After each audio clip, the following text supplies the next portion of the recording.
दिखाने। तो भाई देखें अब क्या लेकर आए हैं। नमस्कार। 19वें एशियन खेलों में अभी जो ताजा खबर आई है वो ये है कि भारत ने एक कांस्य पदक जीत लिया है। स्कीट टीम्स इवेंट में भारत की टीम के मेंबर्स थे अंगदवीर सिंह भाजवा, गुरजोत सिंह खंजूरा और अमनजीत सिंह, और निशानेबाजी में उन्होंने ये भारत के लिए आज का 5वां पदक लिया है और बहुत जबरदस्त मुकाबला हुआ। इसमें चीन को स्वर्ण पदक मिला, उनके कुल पॉइंट्स थे 362। 359 के साथ कतर की टीम ने सिल्वर लिया और भारत 355 अंक के साथ इन्हें ब्रोंज मेडल अपनी झोली में किया। इससे पहले आपको बता दें कि आज 50 मीटर राइफल 3 पोजीशन विमेन में भारत ने ब्रोंज मेडल हासिल किया था और 25 metre pistol team women rapid में भारत ने गोल्ड हासिल किया। इंडिविजुअल में भी एक गोल्ड सिफ्थ कोर सामरा ने 50 मीटर राइफल 3 पोजीशन में लिया। तो आज भारत कुल मिलाकर अब तक 5 पदक जीत चुका है और 19 पदकों के साथ भारत अब 6ठे पायदान पर आ गया है। इससे पहले 7वें पायदान पर था दिन की शुरुआत में। क्या बात है भाई, एक के बाद एक ऐसी मजेदार खबरें अगर मिलती रहें तो फिर दिन बन जाता है। और आज क्योंकि हम लोग घूमने तो जाएंगे ही, लेकिन बताऊंगी आपको कि कहाँ जाएंगे, पर उससे पहले जो ये हमारी झोली भर चुकी है, इतना कुछ हमारे पास आ चुका है, इसने हमारा जो सफर का और ज्यादा मजा दोगुना कर दिया है। मुझे लगता है कि वैसे देखा इस बार हमारी जो नजरें हैं वो 100 पे हैं, क्योंकि हमारा नारा है इस बार 100 के पार। तो अभी 19 पे पहुंचे, आप झोली भरी हुई मत कहिए, अभी बहुत कुछ आना बाकी है। झोली भरती ही जाएगी और भरेगी, और मैं कहती हूँ 100 के पार तो हम पक्का जाएंगे ही जाएंगे। और इसी तरह से आप मुझे थोड़ी थोड़ी देर में खबरें देते रहिएगा ताकि हम लोगों की एनर्जी जो है वो बनी रहे। बिल्कुल जरूर। तो चलिए नीतीश जी को तो अभी हम फिलहाल के लिए बाय बोलते हैं, लेकिन फिर से वो आएंगे कुछ ना कुछ ऐसा मजेदार लेकर। फिलहाल मेरे साथ एक और मेहमान मौजूद है। कौन है ये आपको मैं बता देती हूँ। हमारे साथ हैं आज स्वाति अर्जुन जी, जो कि आज हमें लेकर जा रही हैं। कहां पर वो भी मैं बताऊंगी। मीडिया पर्सनालिटी हैं, ट्रैवलर हैं और आज हमें ले चली हैं तवांग यानी अरुणाचल प्रदेश की यात्रा पर। और तवांग अपने आप में बेहद खूबसूरत है। क्या कुछ है यहाँ पर जानेंगे सब स्वाति जी से। स्वाति जी बहुत बहुत स्वागत है आपका। थैंक यू रेखा, आपका बहुत शुक्रिया मुझे कार्यक्रम में बुलाने के लिए और अपने श्रोताओं से मिलवाने के लिए।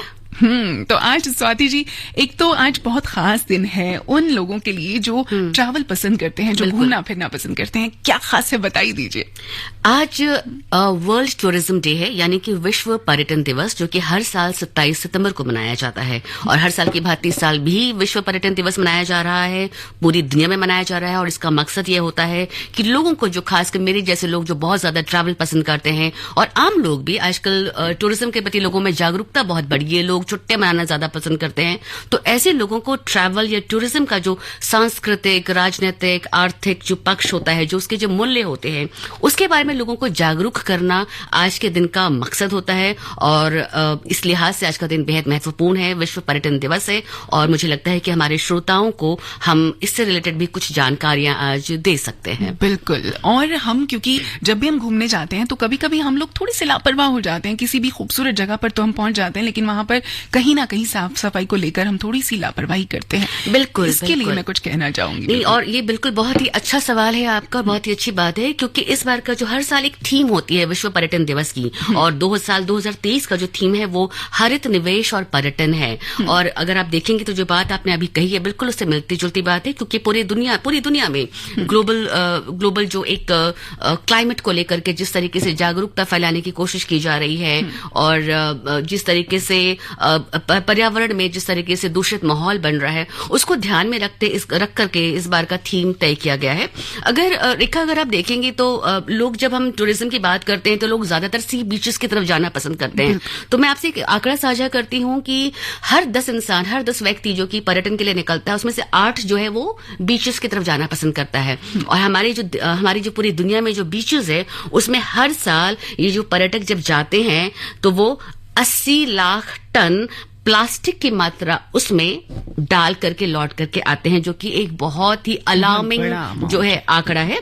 तो अगर आप देखा जाए तो, और उसके अलावा इसके बारे में प्लास्टिक को लेकर के बहुत ज्यादा लोगों को जागरूक करने की कोशिश की जा रही है कि कैसे हम वहां पर जो है सस्टेनेबल गुड्स का इस्तेमाल करें, हम बर्तनों का इस्तेमाल करें, ना कि प्लास्टिक का करें, या फिर हम कागज के यूटेंसिल्स का इस्तेमाल करें, क्रॉकरीज का इस्तेमाल करें, प्लास्टिक की बोतल का ना करें, मेटल की बोतल का करें। खाने के लिए हम जो है पेपर से या फिर पत्तों से जो बनते हैं उनका इस्तेमाल करें, इस तरीके से, ताकि हम प्लास्टिक की जो खपत है उसको हम कम करते जाए। तो इस बार का पर्यटन दिवस जो है बेसिकली एक प्लास्टिक फ्री दुनिया बनाने की कवायद है। बिल्कुल। और जो हम शहर की भीड़भाड़ से निकलकर शांति की तलाश में, खूबसूरती की तलाश में, प्रकृति की तलाश में हम कहीं पर भी जाते हैं, हम उस चीज का ख्याल रखें कि उस खूबसूरती को बरकरार रखें, उसे खराब ना करें, उसकी स्वच्छता बनाए रखें, उसकी खूबसूरती बनाए रखें, उसका जो महत्व है उसे हम समझें और कोशिश करें कि जो चीज हम वहां देखने गए हैं वो कभी भी फीकी ना पड़े, वो हमेशा ऐसे ही रहे और बहुत लोग वहां पर पहुंचे, उसे देखें। भारत का हर कोना बहुत खूबसूरत है, उसे अगर आप देखना चाहें और अगर आप वक्त निकाल पाए, वैसे अगर आपके पास वक्त नहीं भी होता है तो हम तो हैं ही, आपको रेडियो के जरिए लेकर चलते हैं अलग अलग जगहों पर। और आज हम ले चले हैं आपको अरुणाचल प्रदेश के तवांग में, और इस जगह की खूबसूरती क्या है, क्या कुछ है यहाँ पर घूमने के लिए, क्या कुछ है यहाँ देखने के लिए, इसके लिए स्वाति अर्जुन जी हमारे साथ हैं, जो कि हमें बताएंगी कि इस जगह की क्या खासियत है, क्योंकि वो इस तरह के इलाकों से, इस जगह से बहुत ज्यादा अच्छे से परिचित हैं और उनकी नॉलेज का आज हम फायदा उठाएंगे। मैं हूं आपके साथ आपकी दोस्त आरजे रेखा क्रिस्टल वॉइस, और फिलहाल तस्वीर के इस सफर में करती हूँ आपका स्वागत इस प्यारे से गीत के साथ। जुड़े रहिए 100.1 मेगाहर्ट्ज पर। स्वाति अर्जुन जी हमारे साथ और आज सफर कहाँ का? तवांग, अरुणाचल प्रदेश का।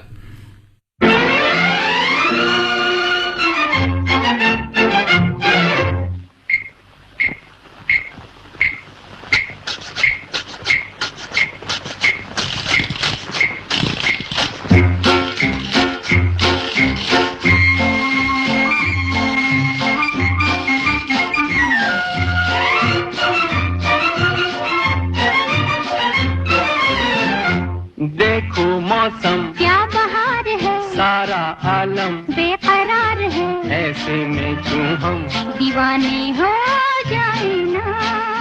देखो मौसम क्या बहार है, सारा आलम बेकरार है, ऐसे में क्यों हम दीवाने हो जाए ना। छलकी छलकी चांदनी भी है, हल्की हल्की बेखुदी भी है, ऐसे में क्यों हम यहीं पर खो जाए ना।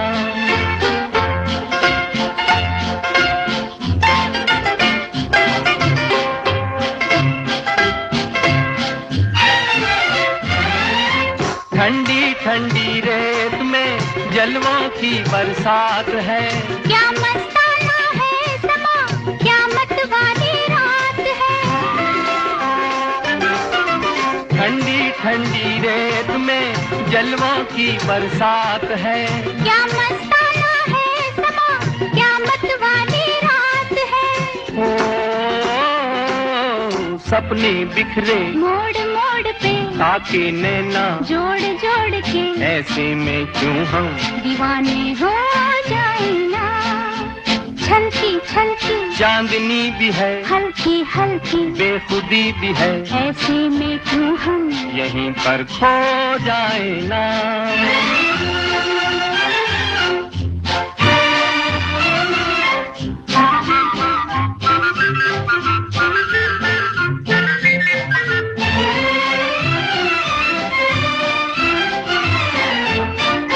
गाती सी हर सांस में बजती सी शहनाइयाँ, साया दिल पे डालती तारों की परछाइयाँ। गाती सी हर सांस में बजती सी शहनाइयाँ, साया दिल पे डालती तारों की परछाइयाँ। ओ झांकी चंदा आसमान से छेड़े हमको, जान जान के ऐसे में क्यों हम यहीं पर खो जाए ना। देखो मौसम क्या बहार है, सारा आलम बेकरार है, ऐसे में क्यों हम दीवाने हो जाए ना।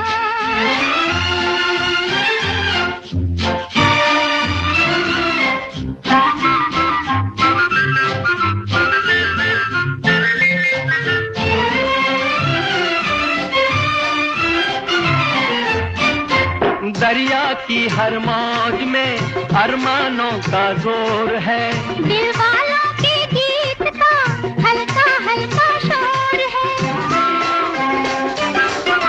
दरिया की हर मौज में अरमानों का जोर है, दिल वालों के गीत का हल्का हल्का शोर है।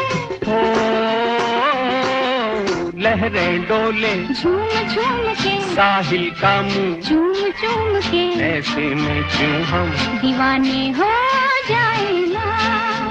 देखो मौसम क्या बहार है सारा आलम बेकरार है ऐसे में क्यों हम दीवाने हो जाए ना।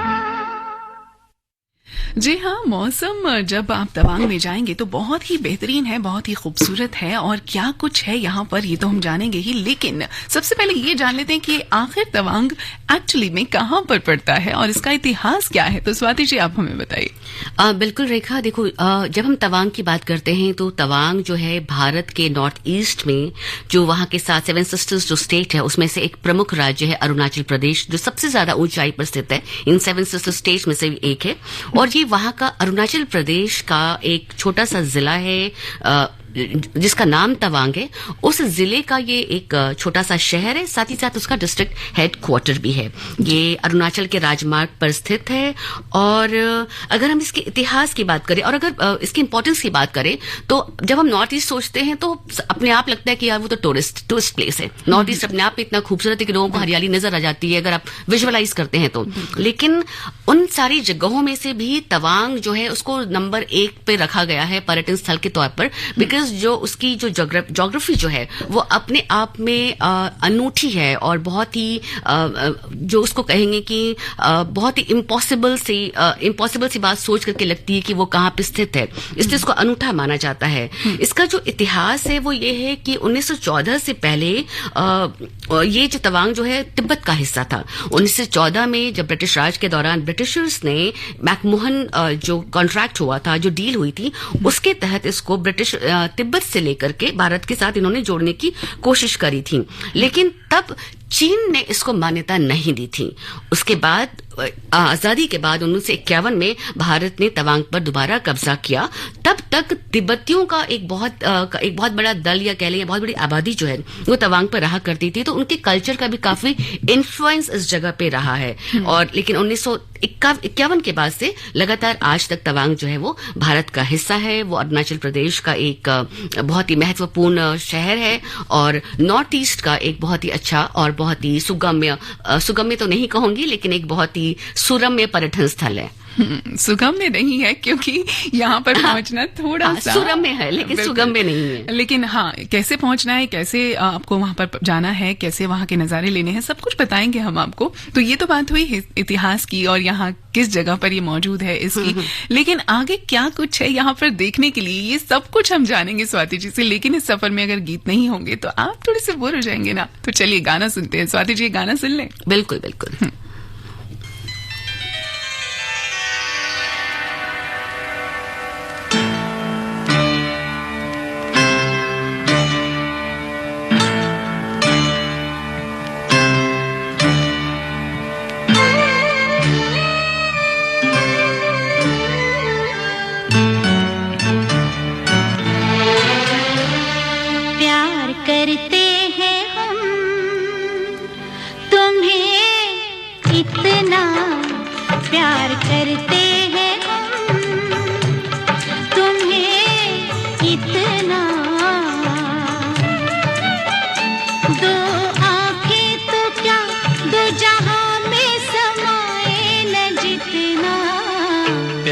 करते हैं हम तुम्हें इतना,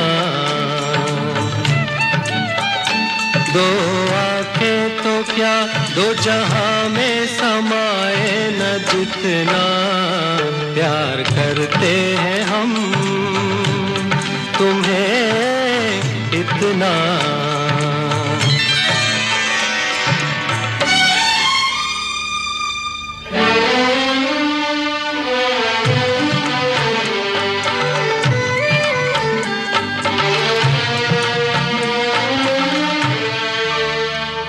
दिल में कब तक करोगे बसेरा,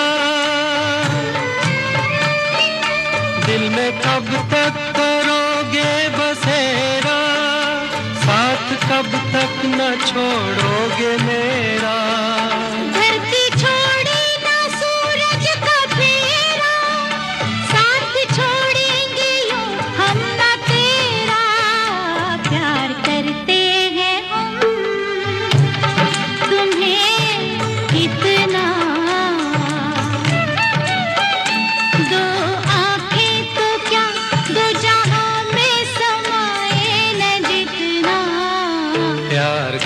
करते हैं हम तुम्हें इतना।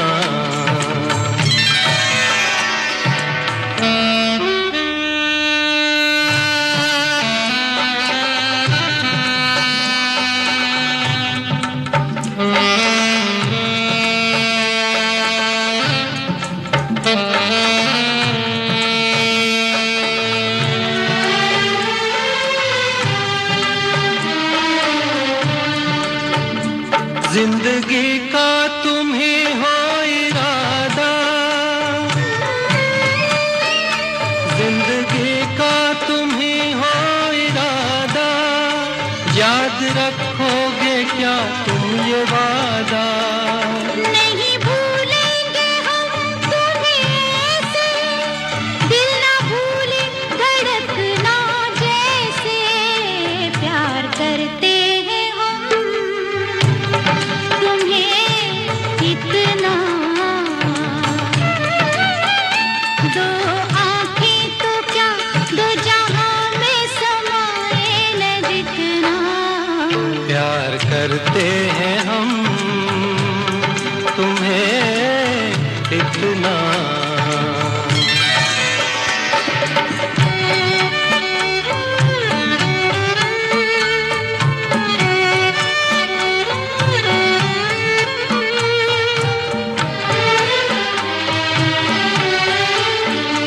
जीते हैं हम तुम्हारे सहारे,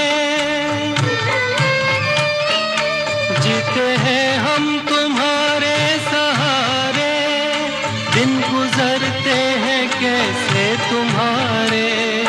अब जुदाई न सह पाएंगे हम, तुमसे बिछड़े तो मर जाएंगे हम। प्यार करते हैं हम तुम्हें इतना। दो आंखें तो क्या दो जहां में समाए न जितना।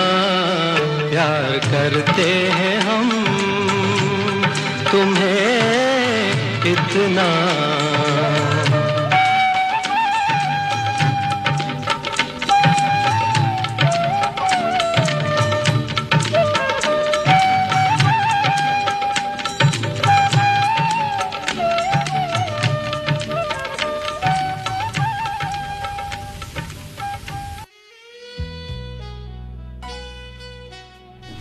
जी हाँ, प्यार तो हम आपसे बहुत करते हैं और इसीलिए तो हम आपको घर बैठे ले चलते हैं कहीं ना कहीं घूमने के लिए। और आज ले चले हैं तवांग, और तवांग में बहुत सारी चीजें हैं देखने के लिए। क्या कुछ है ये तो हमें स्वाति जी बताएंगी। क्या कुछ है स्वाति जी, बताइए। रेखा, मैं ये सबसे पहले तो ये बताना चाहती हूँ कि जब आप तवांग जाते हैं तो आप ये सोचकर चलिए कि हम स्वर्ग जा रहे हैं। जब आप स्वर्ग पहुंचते हैं तो आपको आर्टिफिशियल चीजों की जरूरत नहीं होती है, या आप स्वर्ग को ही निहारना चाहते हैं। तो अगर आप उस सोच के साथ तवांग जाने के बारे में सोचेंगे, अपनी यात्रा की शुरुआत करेंगे, तो आप बिल्कुल भी निराश नहीं होंगे, क्योंकि ये हायर मोटिवेशन है। तो ये मैं आपके श्रोताओं को बताना चाहती हूँ। अगर आप वहां जाने के बाद, और मेरे ये कहने के पीछे का जो रीजन है वो ये है कि जमीन से जब आप धरती से या जल से, समुद्र से 10,500 फीट ऊपर अगर कहीं आबादी बसी है, तो वहां पे आप जाहिर सी बात है म्यूजियम की कल्पना नहीं कर सकते हैं। तो जो नेचुरल चीजें हैं, आप वैसी चीजों का ही आपको वहां पे लुत्फ उठाना पड़ेगा।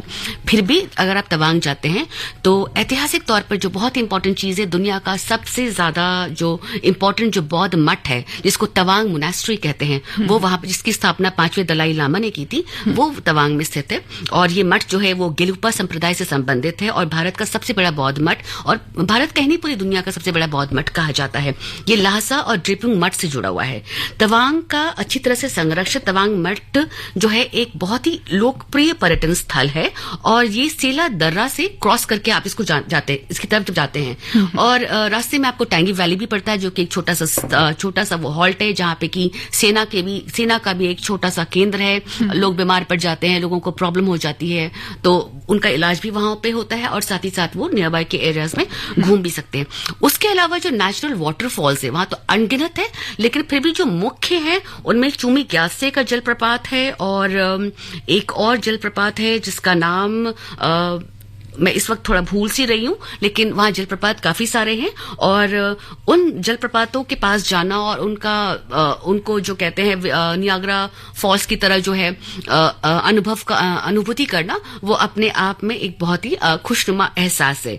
इसके अलावा जो एक चीज है जो बहुत ही इंपॉर्टेंट है, वो है तवांग जिले में एक हस्तशिल्प का केंद्र है, जिसे स्थानीय जो वहाँ के लोग हैं और छोटे छोटे जो व्यापारी है, वो अपनी कलाओं को और जो उनकी जो हिस्ट्री है उसको संरक्षित करने की कोशिश करते हैं।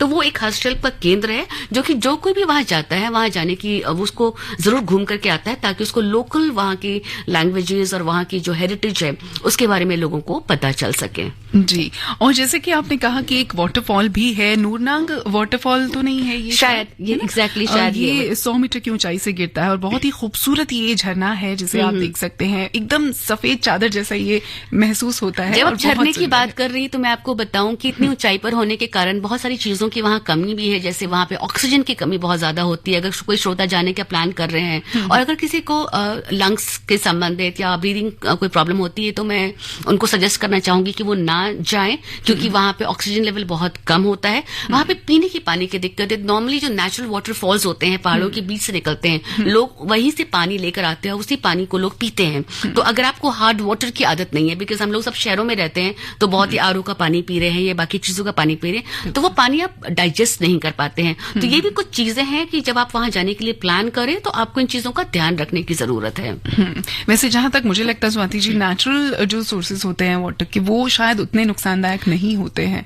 हाँ, बिल्कुल नहीं होते। वो ज्यादा फायदेमंद होते हैं, लेकिन हम जैसे लोग जो लगातार सालों साल जब शहर में रहते हैं, तो हमारी अपनी इम्यून सिस्टम और स्टैमिना इतनी वीक हो जाती है कि हम उन चीजों को डाइजेस्ट नहीं कर पाते हैं, तो वो कई बार प्रॉब्लमेटिक हो जाते हैं। जी, तो ये सिर्फ एक आदत की बात है। तो अगर आपको लगता है कि ऐसे एनवायरनमेंट में एडजस्ट कर सकते हैं, आपको लगता है कि आपकी सेहत आपको अलाउ करती है, तो बिल्कुल जाइए और जब भी आपको मौका मिले यहाँ का आप प्लान बना सकते हैं। बहुत कुछ है इस सफर में और भी जानने के लिए, लेकिन आपको बताऊंगी मैं इस सफर में धीरे धीरे चलते चलते गीतों के साथ साथ जुड़े रहिए 100.1 मेगाहर्ट्ज पर।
इन बातों से एक हसीना टूट जाएगी देखो,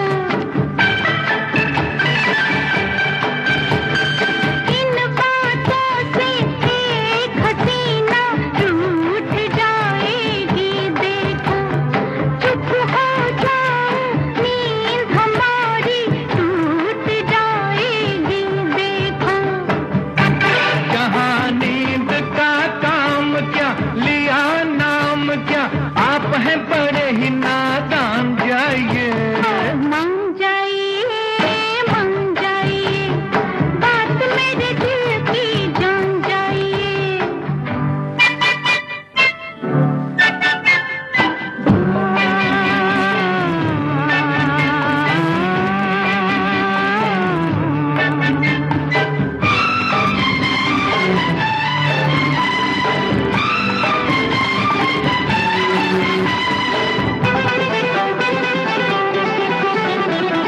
वो हर जाई जो छेड़े तकरार ऐसे मौसम में, वो हर जाई जो छेड़े तकरार ऐसे मौसम में। पास तो आके तुम देखो एक बार ऐसे मौसम में। मगर आपका क्या यकीन नहीं जी नहीं, आप हैं बड़े ही बेईमान, जाइए मान जाइए, मान जाइए, बात मेरे दिल की जान जाइए, मान जाइए, मान जाइए, बात मेरे दिल की जान जाइए, मान जाइए, मान जाइए। हम तो आपकी सारी बातें मानते हैं, लेकिन आप हमारी बात मानेंगे ये हमें पूरा यकीन है। एक छोटे से ब्रेक के बाद मैं वापस आऊंगी, आप जहां भी जाएंगे ना हमारे साथ जाएंगे, ये मुझे पक्का पता है। तो बस ये छोटा सा ब्रेक, और ब्रेक के बाद फिर से बढ़ेंगे आगे तवांग की यात्रा पे। जब जुड़े लोग से लोग वोट से वोट। आकाशवाणी दिल्ली से हर शुक्रवार को FM गोल्ड चैनल पर रात 7:25 पर, FM रेनबो पर रात 7:45 पर और विविध भारती पर रात्रि 8:45 पर आप सुनते हैं कार्यक्रम लोकतंत्र और मतदाता अधिकार के विभिन्न पहलुओं से जुड़ा ये कार्यक्रम आपको कैसा लग रहा है? आप अपनी प्रतिक्रियाएं और सुझाव हमें व्हाट्सएप के जरिए भेज सकते हैं। हमारा व्हाट्सएप नंबर है 9999031950। आप हमें मेल भी कर सकते हैं। हमारा मेल आईडी है मतदाताजंक्शन@gmail.com। मतदाता जंक्शन।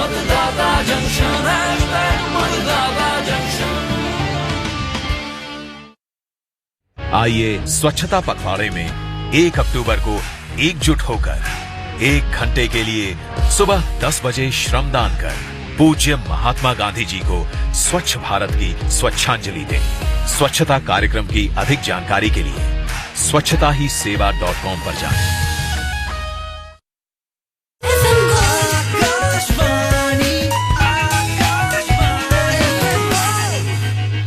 जी हाँ, ये है 100.1 मेगाहर्ट्ज़ आकाशवाणी FM गोल्ड। मैं हूँ आपके साथ, आपकी दोस्त आरजे रेखा क्रिस्टल वॉइस, और आज हमारे साथ मेहमान हैं स्वाति अर्जुन, जो कि हमें लेकर चल रही हैं कहाँ पर? तवांग। और तवांग के आधे सफर पर हम पहुंच चुके हैं, काफी कुछ हम देख चुके हैं, लेकिन स्वाति जी अब हमें ये जानना है कि कौन सा मौसम यहाँ के लिए जाने के लिए, घूमने के लिए बेस्ट है, और यहाँ पर मौसम रहता कैसा है? बहुत ही दिलचस्प सवाल है कि मौसम कैसा रहता है। कहा जाता है कि जो तवांग का जो मौसम है उसको अंग्रेजी में टेम्परेट क्लाइमेट कहते हैं। उसका मतलब ये होता है कि सर्दी के मौसम और गर्मी के मौसम के बीच में जो फर्क होता है टेम्परेचर का, बहुत मामूली होता है। तो जो सबसे गर्म महीना होता है तवांग का, वो अगस्त का महीना होता है, और जिसमें कि इसका मैक्सिमम टेम्परेचर जो जाता है वो 18 डिग्री तक जाता है, और वो सबसे गर्म है। और मिनिमम जो जाता है वो 8 डिग्री। इतना तो हमारे यहाँ शायद सर्दियों में भी एग्जैक्टली हाँ, तभी मैंने कहा कि बहुत ही दिलचस्प है। और सबसे मिनिमम जो जाता है वो 8 है। तो 18 डिग्री सेल्सियस पर तवांग का सबसे गर्म महीना अगस्त होता है, और जो सबसे ठंडा महीना होता है वो जनवरी होता है, जहां पे इसका मैक्सिमम टेम्परेचर टेम्परेचर जो है 5 डिग्री जाता है और जो मिनिमम जो टेम्परेचर होता है वो -5 से -41 तक जाता है। तो अगर आप बहुत ज्यादा एडवेंचरस है तो आपको ठंडी जगह पे जाना है, आपको जमना पसंद है तो फिर आप जा सकते हैं। तो अगर आपको बर्फ की तरह जमना पसंद है तो आप जा सकते हैं जनवरी महीने में। और बर्फबारी का मजा लेना चाहते हैं तो भी तवांग एक बहुत ही बेहतर ऑप्शन है। आप नवंबर से लेकर के दिसंबर महीने में जा सकते हैं। बहुत एक्सट्रीम बर्फबारी होती है। अदरवाइज बर्फबारी वहां पर नवंबर में जो शुरू होती है वो मई तक चलती रहती है।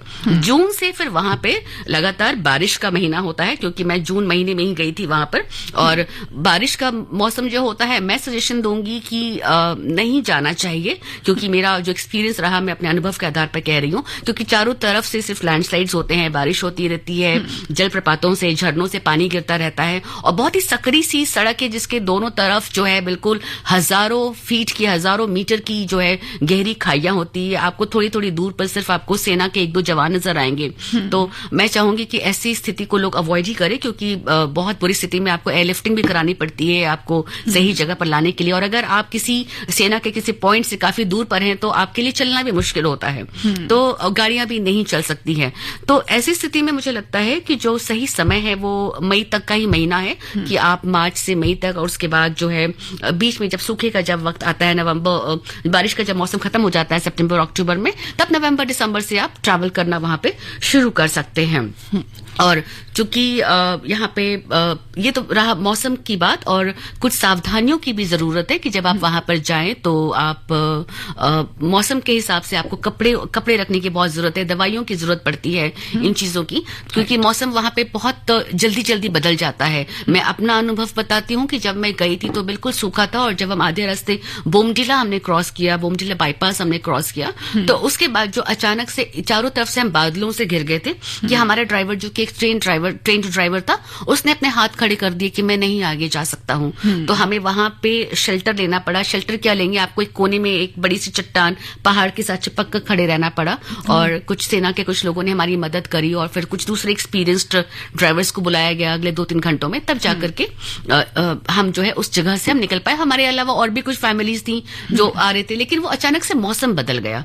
तो उन सब चीजों का भी ख्याल रखना बहुत जरूरी है, क्योंकि मौसम बदलने से, क्योंकि आपके पास शेल्टर की कोई जगह नहीं है। जब आप तवांग जा रहे हैं तो वो जो एक लंबा रास्ता है, जो टीलों पे पहाड़ियों के रास्ते और स्टीप रास्ता है, मतलब आप बिल्कुल सीधे जा रहे हैं। तो वो जब सीधे जा रहे हैं ना, तो फिर आपके पास कोई उपाय नहीं बचता है। गाड़ी चल नहीं सकती है, और फिर आपको शेल्टर लेने के लिए भी कोई जगह नहीं है, खाने पीने की भी कोई जगह नहीं है। मौसम लगातार, और अगर रात हो रही, अंधेरे हो रहे, तो ठंड भी उतनी बढ़ रही है। तो थोड़ा सा मैं कहूंगी कि डेंजरस है। कुछ लोग इसको एडवेंचरस भी कह सकते हैं, लेकिन अगर जहां जान का खतरा बन जाता है, और क्योंकि पर्यटक वंस इन अ वाइल वहां जा रहे हैं, तो फिर ये चीजें उनके लिए बहुत ही थोड़ा सा ड्रेडफुल भी एक्सपीरियंस हो सकता है। तो सावधानी बरतने की जरूरत है। कोशिश करने की जरूरत है कि बहुत ज्यादा बुजुर्ग लोगों को या बहुत छोटे बच्चों को अवॉइड किया जाए वहां जाने से। हाँ, बिल्कुल अवॉइड करना चाहिए। और जिनका दिल भी थोड़ा कमजोर है, क्योंकि आप जब खड़े होते हो दोनों तरफ आप खाई देखते हैं, और जब आप चारों तरफ से गिर जाते हैं, प्राकृतिक जो प्रकृति की जब मार पड़ती है, तो वो अपने आप में सबसे ज्यादा जो कहते हैं, अगर आपको हाइट से डर लगता है, हाइड्रोफोबिया है, तो आप इस तरह की चीजों को अवॉइड कर सकते हैं। और अगर आपको लगता है कि आप इस एडवेंचर का मजा लेना चाहते हैं और आप इतना जज्बा रखते हैं, और अगर आपको लगता है कि आपकी तबीयत आपको अलाउ करती है, तो आपको बिल्कुल जाना चाहिए। और क्योंकि देश का एक बहुत ही बेहतरीन हिस्सा है, बहुत ही खूबसूरत जगह है, बहुत खूबसूरत है। आपको बहुत सारी संस्कृतियों का जो वहाँ जो मिलाप जो कहते हैं वो आपको नजर आता है, कि आप तिब्बत की भी संस्कृति है वहाँ पे, कुछ चीनी संस्कृति भी है। और हम आगे बात करेंगे, भाषाओं के बारे में बात करेंगे, इसके बारे में भी हम बहुत कुछ आपको बताएंगे, लेकिन साथ साथ गीत तो होंगे ही। तो ये रहा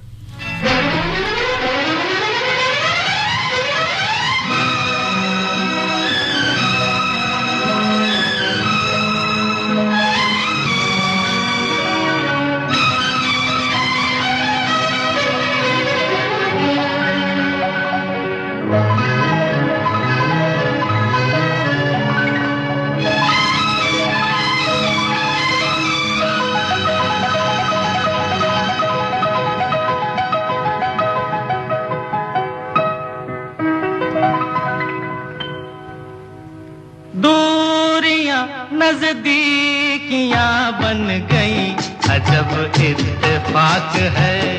दूरियां नजदीकियां बन गई, अजब इत्तेफाक है।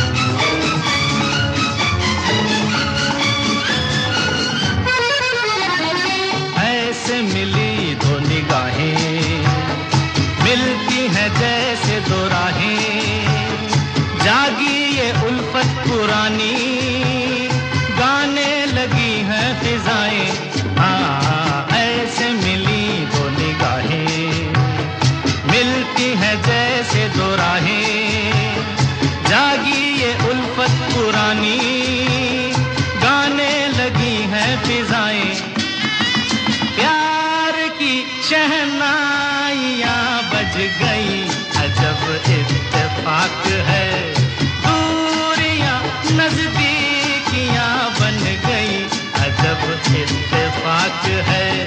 कह डाली कितनी बातें अनकही, अजब इत्तेफाक है।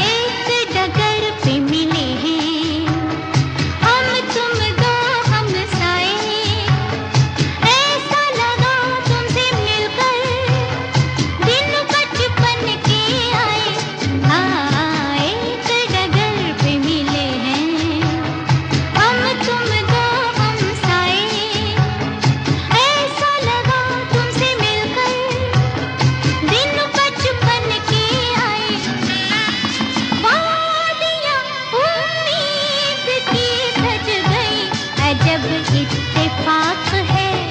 दूरियां नजदीकियां बन गई, अजब इत्तेफाक है। कह डाली कितनी बातें अनकही, अजब इत्तेफाक है।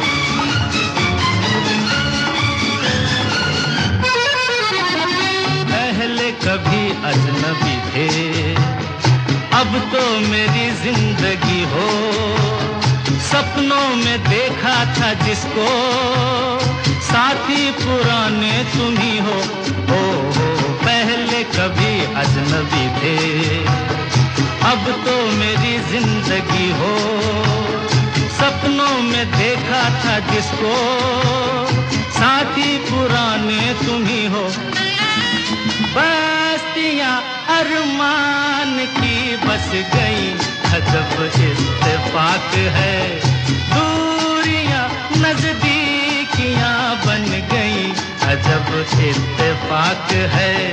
कह डाली कितनी बातें अनकही, अजब इत्तेफाक है।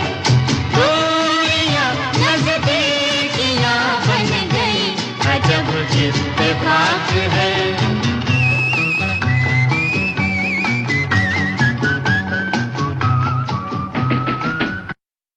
आइए स्वच्छता पखवाड़े में 1 अक्टूबर को एकजुट होकर 1 घंटे के लिए सुबह 10 बजे श्रमदान कर पूज्य महात्मा गांधी जी को स्वच्छ भारत की स्वच्छांजलि दें।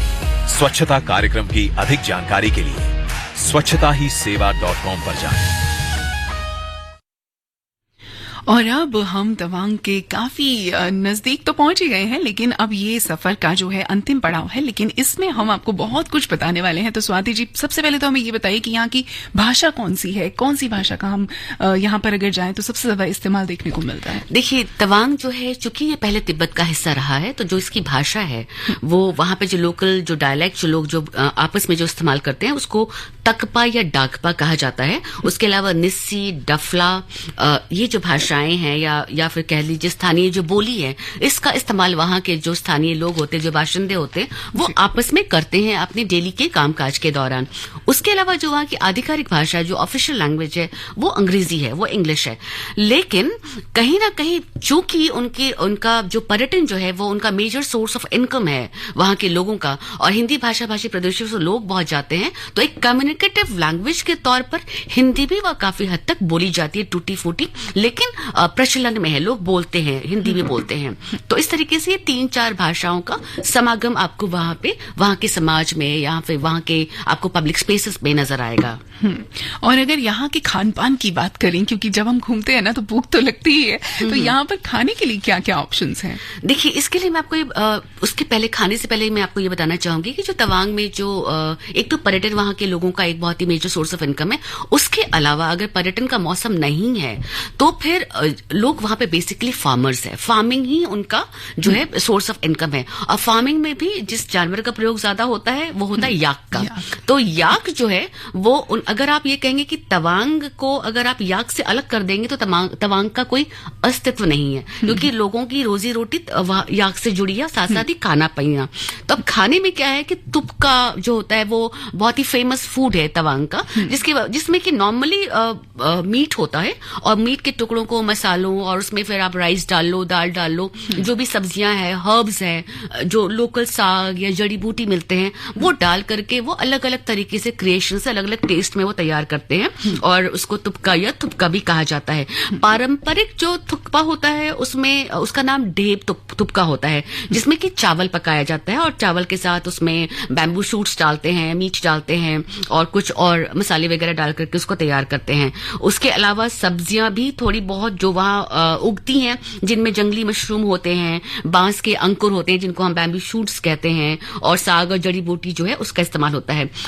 उसके अलावा वहाँ पे सूप और करी का जो प्रचलन है खाने में, उनके खाने में ये लिक्विड बहुत ज्यादा होती है, क्योंकि वहाँ दालें वगैरह नहीं मिलती हैं, सब्जियां उतनी बहुतायत में नहीं है जिनको हम ग्रेवी या करी में बनाएं, तो उसका भी ये होता है। और इन सारी चीजों की ये सारा जो पकवान बनता है उसमें या तो याक के बटर का इस्तेमाल होता है या फिर याक के पनीर का इस्तेमाल होता है, क्योंकि जो बटर है वही ऑल्टरनेटिव है वहाँ ऑयल को लेकर के। जो शराब वो पीते हैं वो भी फर्मेंटेड राइस वाटर से पीते हैं। उनके यहाँ जो खिचड़ी बनती है जिसको खारजी कहा जाता है वो भी याक के बटर और पनीर के साथ उसमें चावल डाल करके खिचड़ी बनती है। जो इंपॉर्टेंट चीज ये है कि दाल कम है वहां पे, और प्रोटीन, सोर्स ऑफ प्रोटीन जो है दाल की जगह वो बटर और याक के प्रोटीन और याक से मिले दूध का इस्तेमाल ज्यादा करते हैं। तो ये खाना पीना रहा है मूल। तो भाई हम तो आपको खाने की बात तो हम करेंगे, लेकिन हाँ अगर आप चाहें तो ऐसी बहुत सारी चीजों को अवॉइड कर सकते हैं जो सेहत के लिए अच्छी नहीं है, उन्हें नजरअंदाज करना चाहिए। खैर, अब मैं जल्दी से चाहूंगी स्वाति जी, क्योंकि हमारे पास टाइम बहुत कम बचा है, तो मैं चाहूंगी कि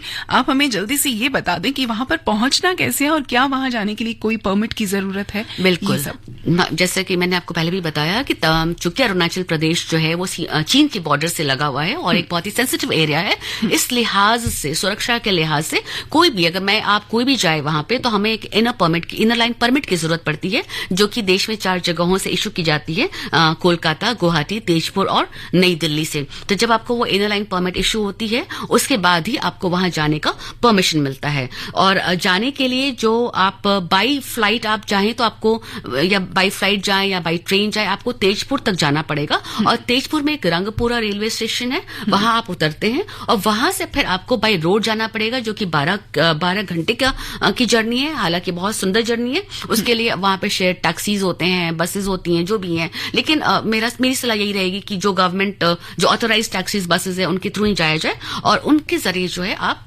तवांग तक की यात्रा करते हैं। तो ये तरीका है तवांग पहुंचने का।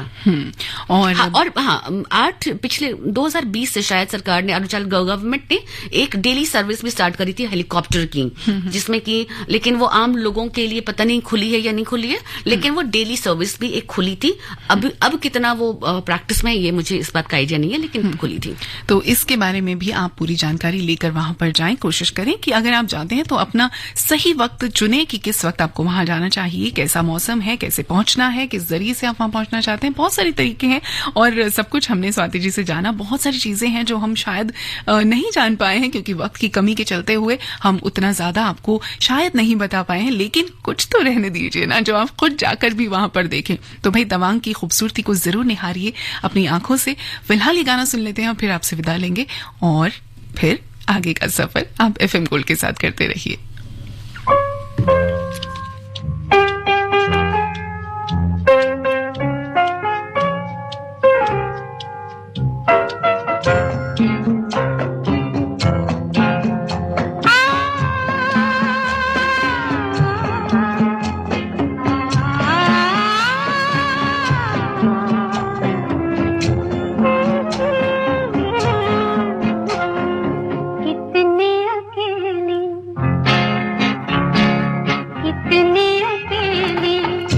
कितनी तन्हा सी लगी उनसे मिलके मैं आज, कितनी अकेली, कितनी तन्हा सी लगी उनसे मिलके मैं आज, कितनी अकेली।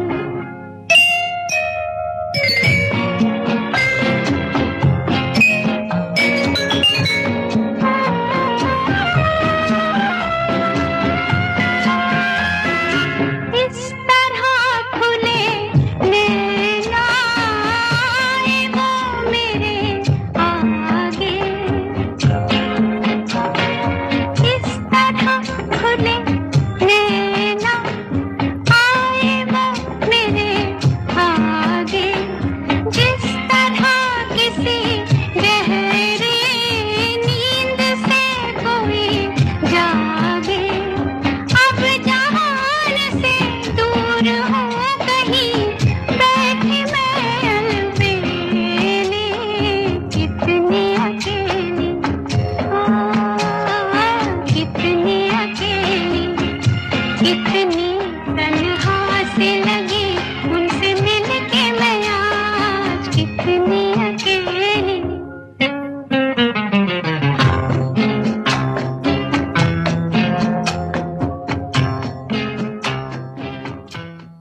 आइए स्वच्छता पखवाड़े में 1 अक्टूबर को एकजुट होकर 1 घंटे के लिए सुबह 10 बजे श्रमदान कर पूज्य महात्मा गांधी जी को स्वच्छ भारत की स्वच्छांजलि दें। स्वच्छता कार्यक्रम की अधिक जानकारी के लिए स्वच्छताहीसेवा.com पर जाएं। और अब दोस्तों, क्योंकि वक्त हमारे पास बहुत कम बचा है, 12 बजने वाले हैं और आपके पास अनुपम रहेंगे थोड़ी देर के बाद कलाकार भी मिसाल लेकर, लेकिन फिलहाल रेखा लेती है आपसे इजाजत। और स्वाति जी, बहुत बहुत शुक्रिया, आप हमारे स्टूडियो में आई, आपने हमें इतनी सारी जानकारी दी तवांग के बारे में। आपका भी बहुत शुक्रिया मुझे मेरी यादें ताजा करने देने के लिए। तो बस आप अपनी यादों में बहुत सारी चीजें संजो सकते हैं, आप भी तवांग जा सकते हैं, अगर आपको भी वक्त मिले तो जरूर निकल चलिए। और फिलहाल आज तस्वीर में इतना ही, लेकिन फिर किसी रोज आपसे मुलाकात जरूर होगी। अब से कुछ ही देर में रहेंगे अनुपम आपके साथ। फिलहाल वक्त है समाचारों का, सुनते रहिए FM Gold 100.2।